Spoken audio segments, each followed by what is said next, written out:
भोंदू खरात प्रकरणामध्ये मंत्री आणि अहिल्यानगरचे पालकमंत्री राधाकृष्ण विखे पाटलांनी एक मोठं वक्तव्य केलेलं आहे। अशोक खरातला इतका मोठा राजकीय आश्रय होता की कुणीही कारवाईचं धाडस करत नव्हतं असं विखेंनी म्हटलंय। तर नाशिक पोलिसांच्या नाकाखाली कारभार सुरू होता असा आरोपही त्यांनी केला। राजकीय पुढारी आणि इतर अधिकाऱ्यांकडे बोट दाखवण्यापेक्षा मूळ जबाबदारी कुणाची होती असा सवाल विखेंनी केला आहे।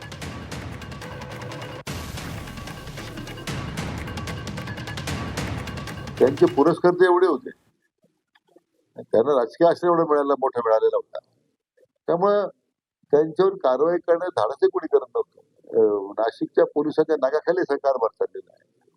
माझी अशी माहिती की त्यांच्याकडे अगोदरही काही क्लिप्स उपलब्ध होत्या, का नाही कारवाई झाली? राज्यकर्त्यांकडे आपण ज्यावेळी बोट दाखवतो त्यावेळी त्याची काही कायदा सुव्यवस्था पाहणारी यंत्रणा आहे, त्यांच्यावर सुद्धा जबाबदारी होतीच ना। जर तो गुन्हा मी शिर्डी दाखल केला नसता तर अजूनही किती वर्ष झालं असतं माहित नाही। नाशिक पोलिसांकडे तक्रारी होत्या माझी माहिती त्याच्यावर होत्या तक्रार।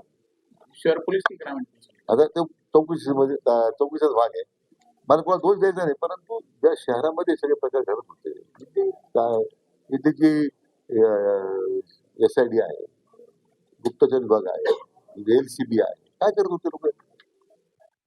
आज सगळेजण वेगळ्या राजकीय पुढाऱ्याकडे बोट दाखवतात किंवा अधिकाऱ्यांकडे बोट दाखवतात, पण मूळ जबाबदारी कोणाची होती हे लक्षात घेतलं पाहिजे। योगेश खरे आमचे प्रतिनिधी सध्या आपल्यासोबत जोडले गेलेले आहेत। योगेश, मूळ जबाबदारी कोणाची होती असा सवाल आता खरं तर विखे पाटलांनी देखील उपस्थित केलेला आहे, कारण नाशिक पोलिसांच्या नाकाखाली हा कारभार सुरू होता असं ते म्हणतात आणि याला राजाश्रय होता असं देखील त्यांनी आरोप केलेला आहे, दावा केलेला आहे। खरंय, आपण जर बघितलं तर अशोक खरात याचे जे संस्थान होतं हे नाशिक आणि नगर जिल्ह्याच्या सीमेवर होतं, त्यामुळे नाशिक आणि नगरचे पोलीस, ग्रामीण पोलीस प्रामुख्यानं हे पूर्णपणे त्याच्या नियंत्रणामध्ये होते असं दिसून आलेलं आहे। आपण जर बघितलं तर जे काही या परिसरातले पोलीस अधिकारी होते ते सुद्धा अपॉइंट करण्याचं काम खरात करत असे आणि विशेषतः वावी पोलीस स्टेशनमध्ये पूर्णपणे कोण पोलीस अधिकारी असेल हे अशोक खरात ठरवत असे।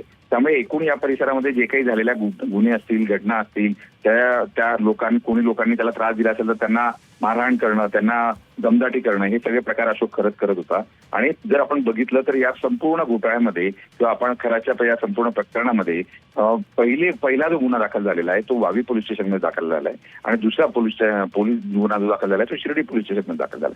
पण या दोन्ही ठिकाणी याबद्दल पूर्णपणे मौन बाळगण्यात आलं, कुठलंही कारवाईही करण्यात आली नाही आणि खराच्या कलेनं हे गुन्हे दाखल करण्यात आले। त्यामुळे एकूणच ग्रामीण पोलिसांचं नेतृत्व यामध्ये कारणीभूत आहे, जे हे दोन्ही जिल्ह्यातलं ग्रामीण यंत्रणेला ऑपरेट करतात। आपण जर बघितलं तर दमानियांनी दत्तात्रय कराळे यांच्यावर अंगुली निर्देश केलेले होते, यांच्याबाबत अनेक आरोप त्यांनी केलेले आहेत आणि ते सुद्धा एक प्रकारे आता जर आपण विखे पाटलांचा बाईट बघितला तर तो सुद्धा त्यांचा अंगुली निर्देश हा थेट IG कराळ्यांकडे जातोय, ग्रामीण पोलिसांकडे जातोय। निश्चितच धन्यवाद योगेश या माहितीसाठी।